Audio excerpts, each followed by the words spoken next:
तेरी सर की कसम धर गई, तेरे बिना है ना एक एक पल काटना भी मुश्किल हो जाएगा, पता है बेरो।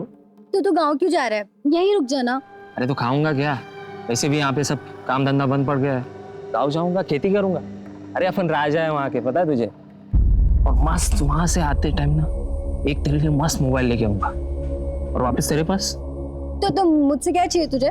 ज्यादा कुछ नहीं, बस तेरे से दूर रहने का जो दर्द होगा ना उसकी दवा। मतलब एक छोटा सा वीडियो बनाना है रे, जब भी तेरी याद आएगी ना वीडियो देख लूंगा। वीडियो मतलब चंदू, हाँ भाई, अपन रेडी है भाई।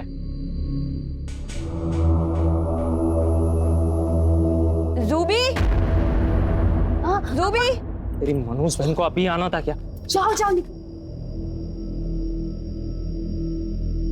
हाँ पा, तू यहाँ क्या कर रही है? उधर अम्मी ने तेरी खोज में पूरा घर सर पर उठा लिया। तू और अम्मी ना दोनों एक जैसे हैं। छोटी छोटी बातों पर फालतू के नाटक करते हैं। अरे पानी भरने आई थी, मेरे बेटे की दावत है ना उसके लिए। कोई था क्या यहाँ पर? कोई दिख रहा है क्या? आई बड़ी जासूस सईदा। चलो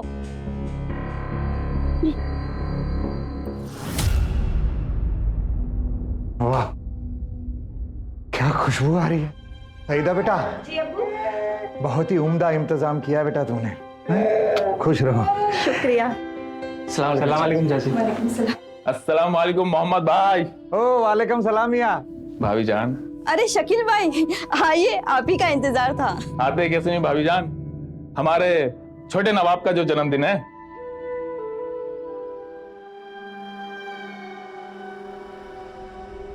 तू यहाँ क्या कर रहा है? चल बाहर आ।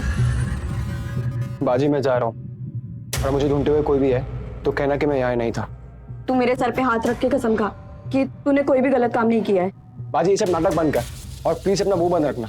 तुझे कसम है मेरे भांजे की। कहाँ है मेरा शहजाद, मेरा बेटा? तुम यहाँ क्या कर रहे हो? किसे बुलाया तुम्हें यहाँ? मैं अपने बेटे का जन्मदिन मनाने आया हूँ। आखिर बाप हूं मैं उसका, मेरा हक है। तू होता कौन है मेरे और मेरे बेटे के बीच बोलने वाला? चल हट। चल सईदा समझाना अपने बाप को, तेरा शौहर है। आप चले जाइए यहाँ से। आपका मुझसे और मेरे बच्चे से कोई वास्ता नहीं है। पर कम से कम मेहमानों के सामने तो तमाशा ना करें। मेहमान, मैं चला जाऊं? और जो तेरे बाप ने मेहमान के नाम पे ये लौंडे इकट्ठा करके रखे हैं, तू उनके साथ अय्याशी करेगी? चुप। है? बड़ी मिर्ची लग गई तुझे? अपनी बहन की दलाली करते वक्त शर्म नहीं आई तुझे? है? ये सारे नए नए ग्राहक तूने इकट्ठा किया ना?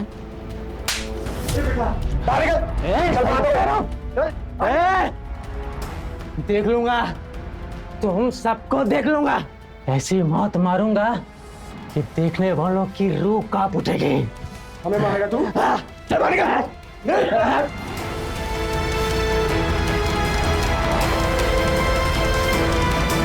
माफ करना, इसका तो हमेशा का नाटक है ये। इसको सबक मिल चुका है। आइए हम अपना जश्न क्यों खराब करें।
Hello police.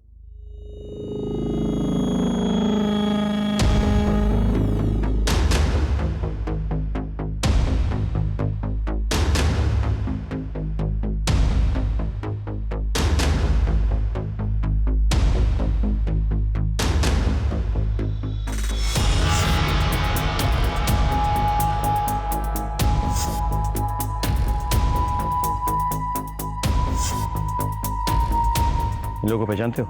हाँ सर, ये मोहम्मद भाई है, ये उनकी बीवी सलमा है, ये उनकी छोटी बेटी जूबी है, वो उनका बेटा सुलेमान है। कहाँ रहते थे ये लोग? सर ये प्रवासी मजदूर थे, ये पास की बस्ती में रहते थे। लॉकडाउन की वजह से इस फैक्ट्री में रहने लगे थे आके, अपनी बस्ती छोड़ के। एक काम करो, जरा पता करो। सर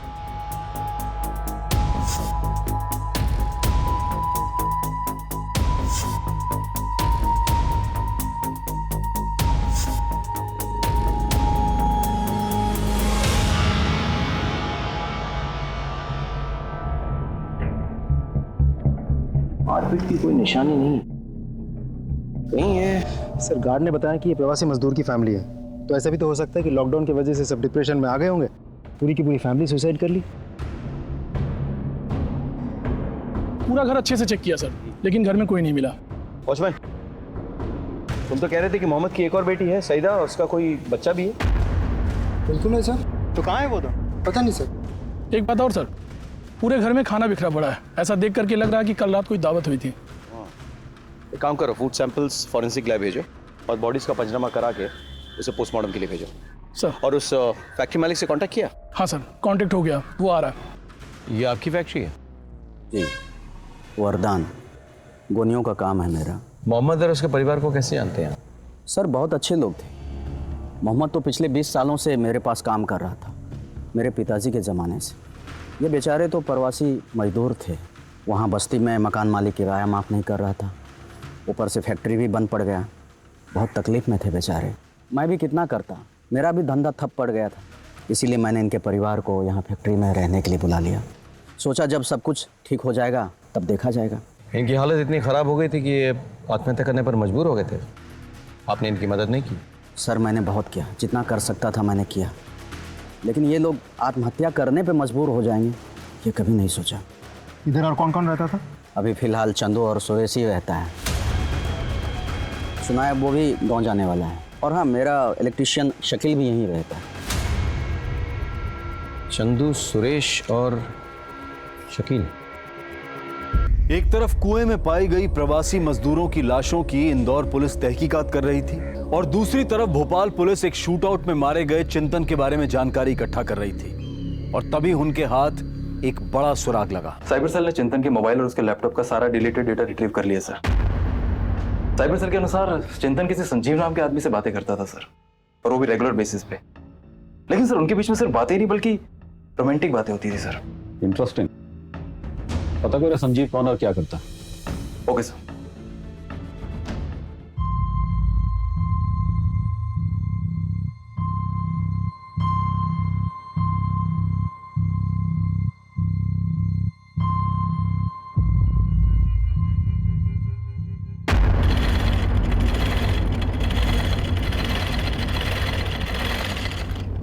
अब्बू,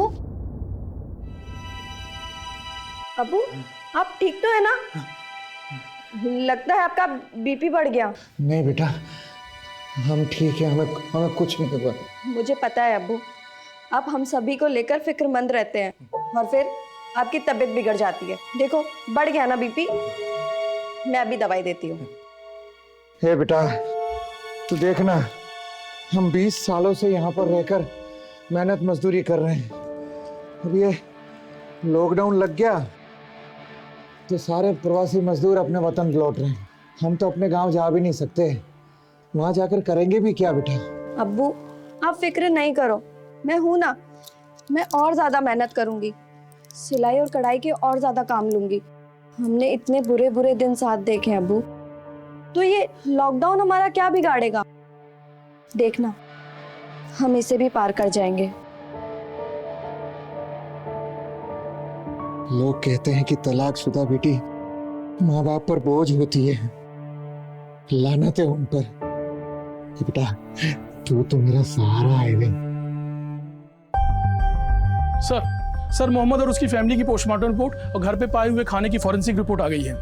सर खाने में बहुत ज़्यादा मात्रा में नींद की गोलियां मिलाई गई और मोहम्मद का गला भी घोटा गया और सलमा को किसी चीज़ से दम घोट के मारा गया है। मतलब ये सामूहिक आत्महत्या के बदले सामूहिक हत्या का केस बनता जा रहा है। सर पोस्टमार्टम रिपोर्ट के मुताबिक इनकी बॉडी पे खरोचे हैं। इसका मतलब ये है कि उन्हें बेहोश करने के लिए पहले नींद की गोलियां खिलाई गई, फिर उन्हें कुएं तक खींच के लेके आया गया और फिर कुएं में धक्के देके गिराया गया। और सर चारों के बॉडी में बहुत ज़्यादा मात्रा में नींद की गोलियां पाई गई। एक फैमिली से 4 बॉडी बरामद होती है। उस फैमिली की बड़ी बेटी अपने बच्चे के साथ गायब है। ये सब तो मैं डाउटफुल नहीं लगता। सर ऐसा भी तो हो सकता है कि उसकी जान को खतरा हो। सर ये भी तो हो सकता है घर की बड़ी बेटी ने इन चारों की हत्या की हो, फिर अपने बच्चे के साथ भाग गई हो। Let's not jump to conclusions. पूछताछ करते रहो, रिश्ते नाते यार दोस्त सबसे बात करो। We have to find her. और जो 2 लड़के जो पड़ोसी गायब हुए थे, क्या नाम है? Suresh and Chandu sir. एक काम करो, उनकी फोटो निकालो फैक्ट्री के मालिक से, ठीक है? और सईदा का फोन ट्रैकिंग पे डालो। शहर के तमाम मेडिकल स्टोर्स में पता करो पिछले कुछ दिनों में वहां से नींद की गोलियां किन्होंने खरीदी, और सीसीटीवी फुटेज भी चेक करो। हमें ये पता लगाना है कि ये मर्डर्स जो है वो किसकी वजह से हुई है, कौन है ये कारण। मतलब मोहम्मद, सलमा, सुलेमान या फिर जुबी। ए बेटा मेरी बात तो सुन। चलो क्या है? ले बेटा सुन, आवारागर्दी छोड़ और मेरे साथ फैक्ट्री में चल, हाथ बटा मेरा। 4 पैसा घर में आएगा और ये उठपटांग लोगों से दूर रहेगा। मैं आपकी तरह जिंदगी भर मजदूरी करके फटियाल में नहीं रहूंगा। कोई ऐसा काम धंधा करूंगा जिससे माल भी आवे और अपना ताऊ भी जमे रहे। आप बस खाली गौनियां उठा दे रहो, मैं गौनियां भर भर के पैसे कमाऊंगा, समझे?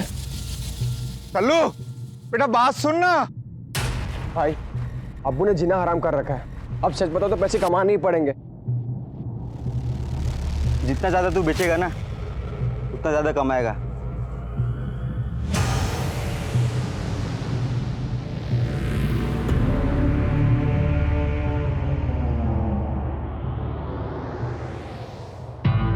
सर क्राइम सीन के पास हमें ये मोबाइल मिला था, इसे साइबर सेल से अनलॉक करवाया तो इसमें ये वीडियो मिला सर।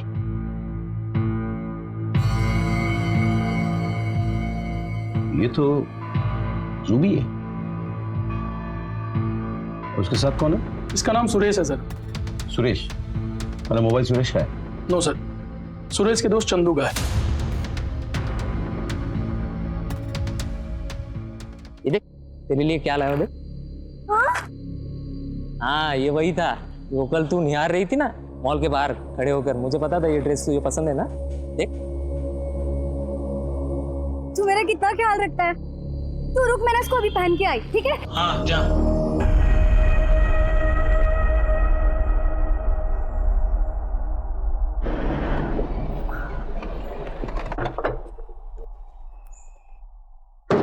सर हाँ, जुबी के मोहल्ले में जाके पूछताछ की, पता चला जुबी एक एडवेंचर सीकर थी। अच्छा। मोहल्ले में सभी के साथ कम ज्यादा फ्लर्ट करती थी वो। रियली? ये सर, जब कोई उसके साथ फ्लर्ट करता था, उसे छेड़ता था, उसके साथ बातचीत करता था, ये सब वो बहुत एंजॉय करती थी, उसको अच्छा लगता था। सर यहाँ तक कि आसपास के जवान लड़की भी सिर्फ रूबी के लिए उसके गली के चक्कर लगाया करते थे। पूछताछ करो, पता करो कि जुबी आखिरी बार किसके साथ थी, और ये भी पता करो कि मोहम्मद का कोई अपना कोई रिश्तेदार इस शहर में है या नहीं। अगर है तो हम उनसे मिलना चाहेंगे, क्योंकि इस केस की परतें जितनी खुलती जा रही है केस उतना ही उलझता जा रहा है। सर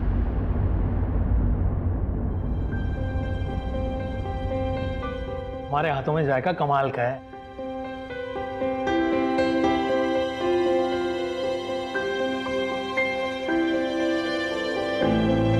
अब हर बार मुझे मना लेते हैं ना जी, पर इस बार मैं बिल्कुल नहीं मानूंगी। अरे भाई हमसे क्या गलती हो गई? शादी, आपने मुझे कहा था कि आप मुझसे शादी करोगे। तो मैंने मना कब किया? तुम्हारे दोनों बच्चों को भी अपने साथ ले आया, उन्हें अपनी औलाद माना, तुम्हें बेगम का दर्जा दिया, और अब भी तुम्हें लगता है तो चलो कल चलकर रजिस्ट्री करवा लेते हैं। नहीं, मुझे निकाह करना है सहरा बांध के, काजी के सामने, पूरी बिरादरी के सामने, और वो भी अपने गांव में। ठीक है चलो कल ही चलते हैं तुम्हारे गांव, तुम्हारी अम्मी अब्बू से बात कर लेते हैं। बच्चे उनका क्या होगा? अम्मी हमारा क्या होना है, मैं संभाल लूंगी सब। इतनी अच्छी खबर है, आप दोनों बेफिक्र होकर जाइए। पर रफीक का क्या?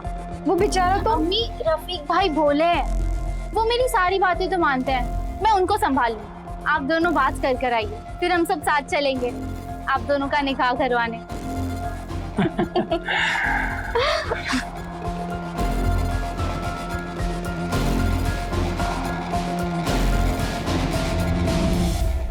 हमने तुम्हारे चिंतन के बीच में हो रही इंटरनेट में पूरी चैट हिस्ट्री रिट्रीव कर ली है। बहुत प्यार मोहब्बत वाली बातें हुआ करती थी तुम दोनों के बीच में। Hey my love, I miss you. Same here. तो बहुत पुरानी बात है, अब हम दोनों के बीच में ऐसा कोई रिश्ता नहीं। वो लड़की, मेरा मतलब है वो लड़के ने मुझे बहुत पप्पू बनाया सर।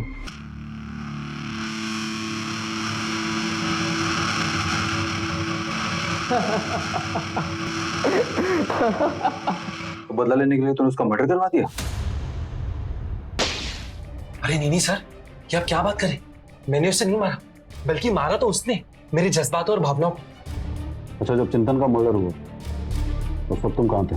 सर मैं तो फरीदाबाद में था, मेरे चचेरे भाई की शादी थी। मेरे पास फोटोज भी, मैं आपको दिखाता हूँ।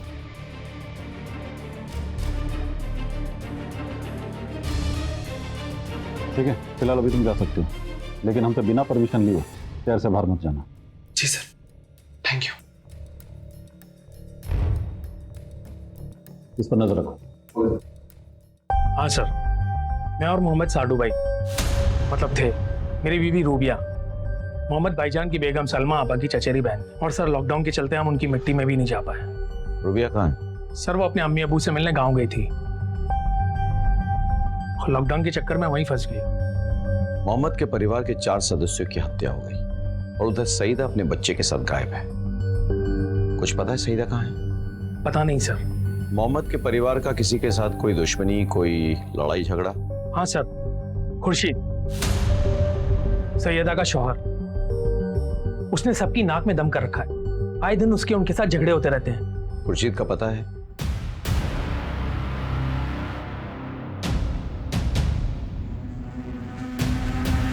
सर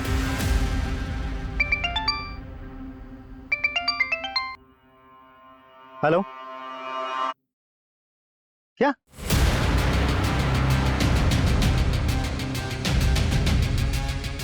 सर जितनी जल्दी हो सके आप फैक्ट्री के कुएं वाले लोकेशन पर पहुंच जाइए।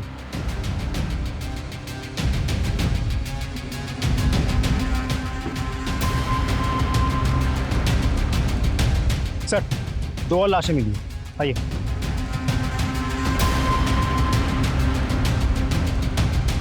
ये देखिए सर, ये चंदू तो सुरेश।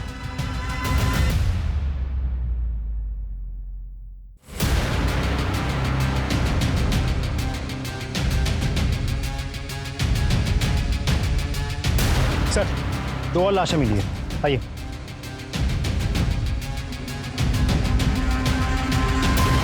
ये देखिए सर, ये चंदू तो सुरेश। इसी कुएं से मोहम्मद और उसके पूरे परिवार की लाशें मिली थी, उनका बेरहमी से कत्ल किया गया था। और आज ये 2 लाशें। ये कोई कोइंसिडेंस नहीं है, हो ना हो इनका भी मर्डर हुआ है। लेकिन इतने सारे लोगों को कौन और क्यों मार रहा है? एक काम करो, बॉडीज का पंचनामा करके पोस्टमार्टम के लिए भेजो और आसपास पता करो। सर यहाँ पर जो हादसे हो रहे हैं उसके बारे में कुछ जानते हो? नहीं सर, मुझे तो कुछ नहीं पता। मोहम्मद के परिवार के बारे में कुछ और जानते हो? सर मोहम्मद की बेटी सईदा और शकील में कोई चक्कर है सर। कहीं ऐसा तो नहीं कि मोहम्मद को अपनी तलाकशुदा बेटी और शकील के रिश्ते पे एतराज हो और इसीलिए शकील ने सईदा के साथ मिलकर पूरे परिवार को खत्म कर दिया हो और सईदा को लेकर भाग गया हो? जूबी और सुरेश का अफेयर चल रहा था। पहले जूबी का मर्डर होता है, फिर सुरेश का। सईदा जो है जूबी की बड़ी बहन थी। कहीं ना कहीं इस वारदात का सईदा के वारदात से आपसी संबंध तो है। इन मसलों का तार जो है ना, वो कहीं सईदा और शकील से जाके जोड़ रहे हैं। सईदा के फोन को ट्रैकिंग पे डाला था, क्या रिपोर्ट है? सर उसने अभी तक अपना फोन ऑन ही नहीं किया। तो शकील का फोन ट्रैक करो, हो सकता है दोनों एक साथ छुपे हुए। हाँ और साथ ही साथ मुझे मोहम्मद सलमा, सुलेमान और जुबी के कॉल रिकॉर्ड्स भी चाहिए। हाँ, इनका डेटा मिलना बहुत ज़रूरी है। फॉलो सर, संजीव का बैंक अकाउंट और उसकी कॉल डिटेल चेक कर ली गई है सर। सब क्लियर है सर। मतलब हमारे पास कोई डिटेल नहीं है? No sir. ठीक है, तो एक काम करते हैं, इन देसी कट्टों के जरिए कातिलों तक पहुंचने की कोशिश करते हैं। पता करो पिछले दिनों एक दो नहीं बल्कि 3-3 कट्टे किसने और कहां से खरीदे। अपने खबरियों को काम पे लगा दो। मुझे नहीं लगता हमारे भोपाल में कट्टे बेचने वाले ज्यादा हैं। एक तरफ इंदौर पुलिस सईदा और शकील का अभी कुछ पता नहीं लगा पाई थी, दूसरी तरफ भोपाल पुलिस को भी संजीव के बैंक अकाउंट डिटेल्स और कॉल रिकॉर्ड से कुछ हासिल नहीं हुआ था। वैसे तो ये दोनों केसेस अलग नजर आ रहे थे, लेकिन पुलिस के हाथ कुछ ऐसी हैरतअंगेज बातें आने वाली थी जिससे इस केस की इन्वेस्टिगेशन की पूरी दिशा ही बदल जाने वाली थी। अगर सईदा और शकील को भागना होता तो क्या घर के जरूरी सामान छोड़ के जाते वो लोग? ये देखो, बच्चों के कपड़े, दूध का डिब्बा, दूध का बोतल, कुछ भी तो लेके नहीं गए। लॉकडाउन चरम सीमा पर थी, ऐसे में ये जरूरी सामान कोई छोड़ के नहीं जाता है। सर कहीं ऐसा तो नहीं कि कोई पूरे परिवार को मार के उन्हें उठा ले गया हो? सईदा का पति, ऐसा मुमकिन है। वो सईदा को वापस चाहता था और शकील से बदला लेना चाहता था, तो हो सकता है कि कहीं बंद करके उसे टॉर्चर कर रहा। सर ये ट्रंक है जो हमें मोहम्मद के घर से बरामद हुआ था सर। इसकी जब तलाशी ली गई सर तो इसमें से ये 2 लाख रुपए मिले। 2 लाख रुपए? Yes sir. कहीं ये तो वजह नहीं है व्हाट इसकी? पता करो कि ये सुलेमान करता क्या था, उसके पास ये 2 लाख रुपए आए कैसे? अवैध चरस और गांजे की स्मगलिंग करता है।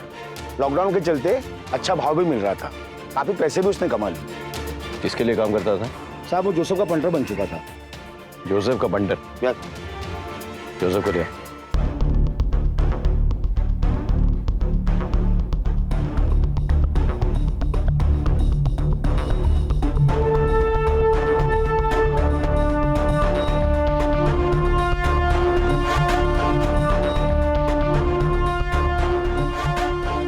सर जोसेफ तो भाग गया।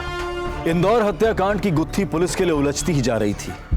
जितनी नई जानकारियां मिलती उतने ही नए पेच फंस जाते। हर तरफ संदिग्ध गुनहगार नजर आ रहे थे, लेकिन कोई भी पुख्ता सबूत हाथ नहीं लग रहा था। सुलेमान जिस जोसेफ के लिए अवैध धंधा करता था वो भी फरार था। पर इस बीच पुलिस के हाथ एक ऐसी जानकारी लगी जिसने इस केस को और उलझा दिया।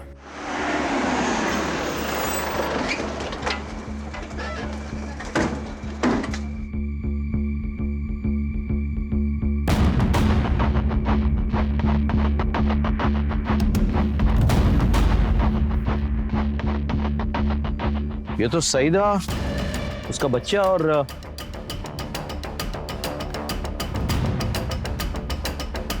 शकील।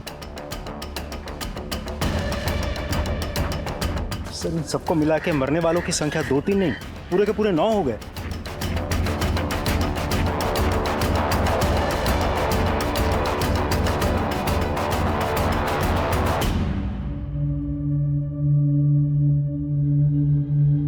तुम लोग आसपास देखो।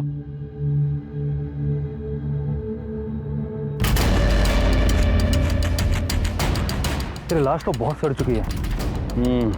काफी पुरानी लाश है। चेहरे को जानबूझकर कुचल दिया गया ताकि इसकी शिनाख्त ना हो सके। बॉडी का पंचनामा करके पोस्टमार्टम के लिए भिजवा दो। Okay sir.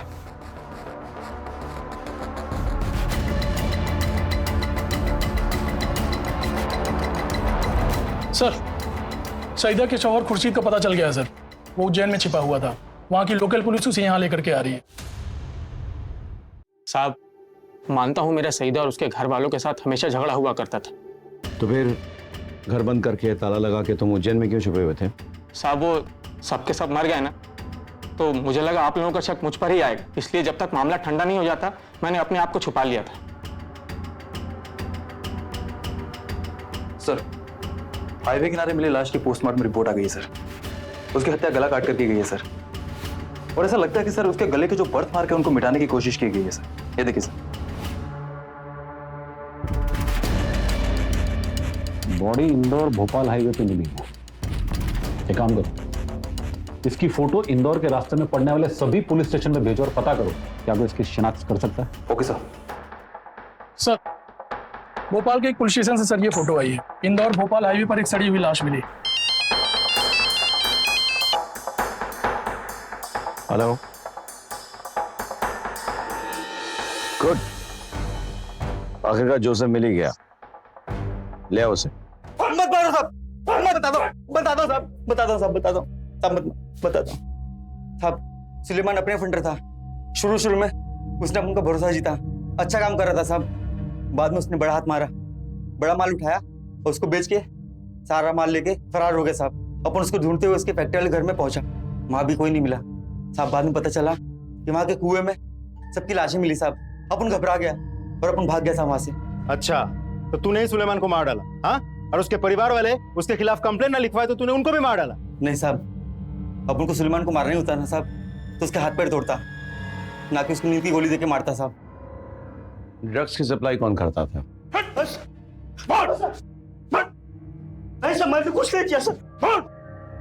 बताता हूँ सर, मत मारो सर, प्लीज सर, बताता हूँ सर।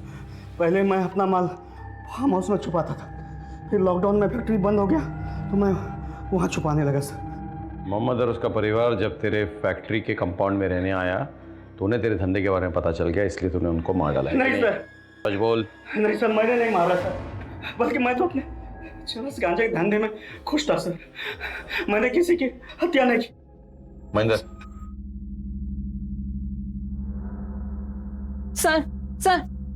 सर मैं अजय सिंगर की वाइफ हूँ। आपने उन्हें क्यों अरेस्ट किया है सर?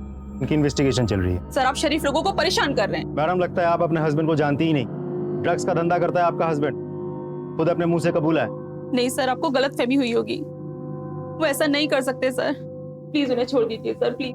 सॉरी, मामला इतना संगीन है कि उन्हें तो बेल भी नहीं मिलेगी, इसलिए आप बेकार की कोशिश ना करें। सर मैडम प्लीज आइए, आप आइए।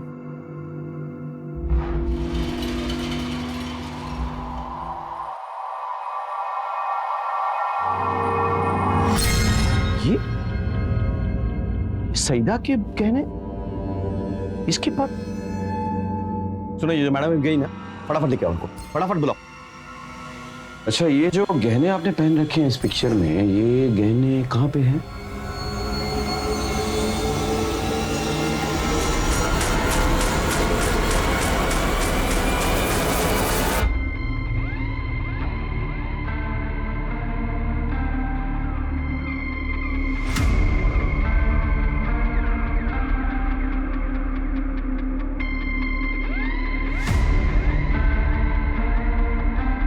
ये क्या कर रहे हो? अपनी फीस ले रहा हूँ। मेरे मना करने के बाद भी शकील जबरदस्ती लेके चला गया था। ये किस्सा किस दिन हुआ? 3 दिन पहले। 3 दिन पहले? उसके ऐन एक दिन बाद हत्याकांड होता है। मतलब शकील ने सईदा को ये गहने दिए, सईदा ने वो गहने पहने और उसके बाद उन सबको मार डाला गया। क्यों? तुझे पता चल गया था ना कि शकील सईदा के साथ साथ तेरी बीवी के साथ भी चोंच लड़ा रहा है। यही नहीं, उसने तेरी बीवी के गहने भी चुरा लिए थे। इसी गुस्से में तूने शकील को और बाकी लोगों को मार डाला। ये सब मैं पहली बार सुन रहा हूँ और मैंने किसी का खून नहीं किया है। महेंद्र, जरा इन्हें ले जाओ अपने साथ और खातिरदारी करो। जब तक सच ना उगले रुकना नहीं। चलो ले जाओ। सर चलो। सर आपको आप भी चलिए। सर मेरी बात को प्लीज मैडम चलिए।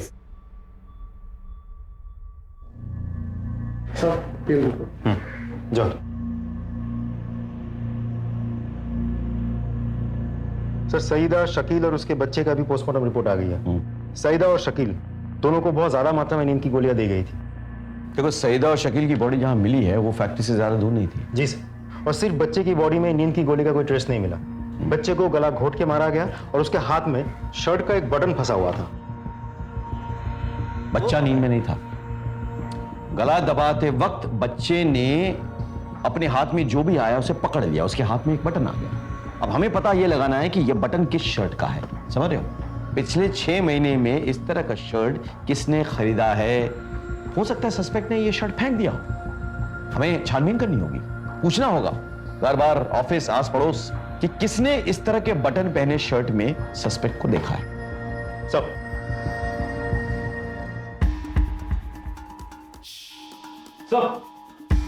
कट्टे बेचने वाला मिल गया था।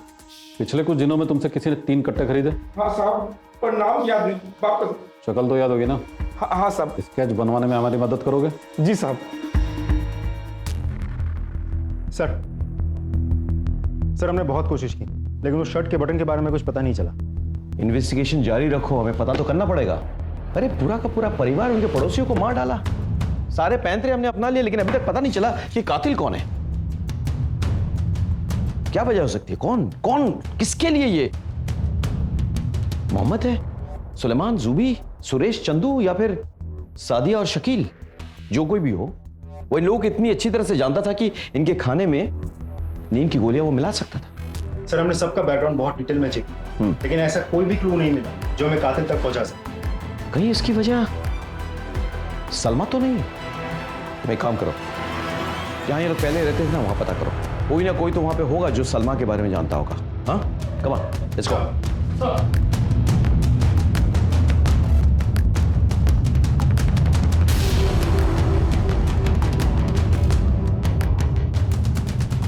सर सलमा भाभी बहुत नेक औरत थी और सबकी मदद भी करती थी। और हाँ सर, सलमा पिछले 1 महीने से बार बार अपने मायके फोन किया करती थी और घंटों बातें किया करती थी। सर वैसे तो सब ठीक था, पर उनके व्यवहार में काफी बदलाव आ गया था। ठीक है, थैंक यू सो मच। अब आप जा सकते हैं। कुलदीप, सलमा अपने मायके बार बार फोन कर रही थी और चिड़चिड़ी भी हो गई थी। कुछ नॉर्मल नहीं लग रहा है मुझे। चलो अर्शद और गजल से जाके बात करते हैं। सर शायद उन्हें कुछ पता हो। नहीं सर, हमें इस बारे में कुछ नहीं पता। शायद रूबिया को पता हो। क्या मैं रूबिया से बात कर सकता हूँ? जी सर। अरे गजल। हाँ अबू। जरा मेरा फोन लाना तो, तुम्हारी मम्मी से बात करनी। हेलो, हाँ रूबिया। हाँ, ये इंस्पेक्टर राकेश श्रीवास्तव तुमसे बात करना चाहते हैं। रूबिया जी, शुक्रिया मुझसे बात करने के लिए। अच्छा, मेरा एक सीधा सा सवाल था, वो ये कि सुनने में आया कि सलमा आपा जो है वो आखिर के दिनों में थोड़ी चिड़चिड़ी हो गई थी। अपने मायके अक्सर फोन किया करती थी, परेशान रहती थी मतलब। तो आपको कुछ खबर है इसके बारे में? मतलब क्या हुआ था उनके साथ? जी इंस्पेक्टर साहब, सलमा आपा को लोगों से मिलने जुलने का बहुत शौक था, पर लॉकडाउन की वजह से घर छोड़ के फैक्ट्री कंपाउंड में जाकर रहना पड़ा। ना ज्यादा किसी से मिलना जुलना, ना बातचीत, तो उनका दम घुटने लगा था। सारे मजदूर अपने अपने मुल्क जा रहे थे। सलमा आपा भी अपने मायके जाना चाहती थी, पर उनके शौहर मना कर रहे थे। इसकी वजह से वो थोड़ी चिड़चिड़ी सी हो गई थी। थैंक यू, शुक्रिया। ये रूबिया जी की तस्वीर है क्या? जी। अच्छा, ये लीजिए, शुक्रिया, बहुत बहुत शुक्रिया। सर उस तरह के बटन वाले शर्ट्स जितने लोगों ने खरीदी थी उनकी लिस्ट आ गई है। ये रही सर लिस्ट। अच्छा, भोपाल पुलिस की तरफ से एक फोटो भेजी गई थी हाईवे पे मिली लाश की। हाँ, वो फोटो ले आओ सर। और रूबिया के फोन का लोकेशन ट्रेस करो। Right sir. सर 3 कट्टे खरीदने वाले का स्केच बन गया सर। ये स्केच प्रदेश के सभी पुलिस स्टेशन हेडक्वार्टर में भेजो और साथ ही साथ राज्यों के हेडक्वार्टर में भी भेजना।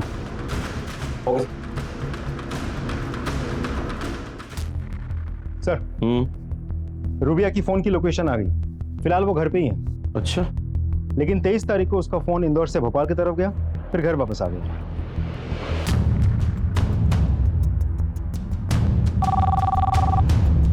हेलो, मैं कुंज विहार पुलिस स्टेशन से पीआई बोल रहा हूँ। जैन सर। अच्छा, आपका वो भेजा हुआ स्केच तो हमें मिला, साथ ही साथ वो लाश की फोटोग्राफ भी। एक बात पता करनी थी कि लाश के पोस्टमार्टम के मुताबिक आपको क्या लगता है अंदाजे से मर्डर किस दिन हुआ होगा? जी 23 तारीख के आसपास। ओके। सर मेडिकल स्टोर से सर इतनी ज्यादा क्वांटिटी में किसी ने नींद की गोलियां नहीं खरीदी थी। जिसने ये दवाइयां खरीदी, ये रही सर उसकी फोटो।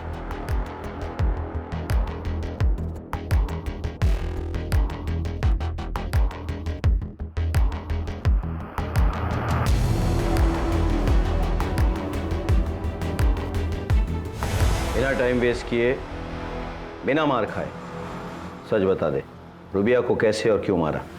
रूबिया और मैं निकाह करने ही वाले थे और हम सब साथ रहने लगे, उसके दोनों बच्चों के साथ। लेकिन जब भी मैं रूबिया को प्यार करने लगता, गजल चुपके से देखा करती थी। पहले तो मैं बहुत हैरान था, गुस्सा भी आया, लेकिन फिर मैं समझ गया। रूबिया को मैंने इस बारे में कुछ नहीं बताया और फिर मैंने गजल को उकसाना शुरू किया और वो मेरी तरफ खींची चली आई। रूबिया वैसे भी बुढ़ाने लगी थी और गजल जवान है। फिर हमने सोचा कि अगर हमें एक दूसरे के साथ जिंदगी भर खुश रहना है तो रूबिया का कांटा जिंदगी से निकालना पड़ेगा। और फिर मैं रूबिया को उसके घर वालों से मिलवाने के बहाने अपने साथ ले गया और रास्ते में ही मार दिया। और मैं लौट आया और आकर सबको यही कहा कि वो वहीं रुक गई है। और फिर किस्मत से लॉकडाउन भी हो गया। लेकिन मेरी बदकिस्मती है कि रूबिया को मारते हुए मुझे संजीव ने देख लिया।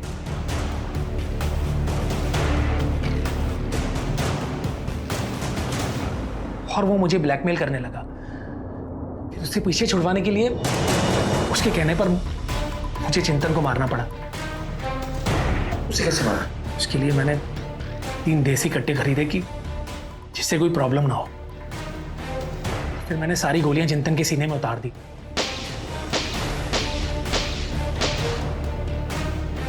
और बाकियों को कैसे मारा? सर उन सबको मैंने नहीं मारा। सच सर बताओ कैसे मारा? सर सच बोल रहा हूँ। सर सर सच बोल रहा हूँ।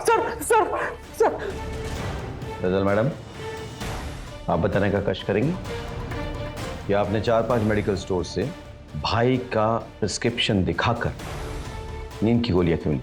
वो सलमा खाला और मोहम्मद खालू बार बार अम्मी के बारे में पूछ रहे थे। वो लोग पीछे ही पड़ गए। रूबिया कहाँ है, रूबिया कहाँ है? नहीं तो हम पुलिस के पास चले जाएंगे। उनसे पीछा छुड़ाने के लिए उन दोनों को मारना पड़ा। और फिर सईदा के बच्चे के बर्थडे के बहाने मैं उसके घर गया और मैंने सभी के खाने में नींद की गोलियां मिला दी।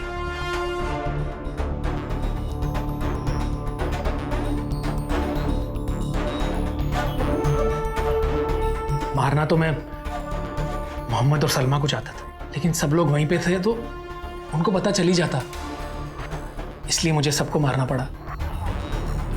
मैं पूरी कोशिश करूंगा तुम दोनों को सख्त से सख्त सजा मिले। कामा तुराणम न भयम न लज्जा।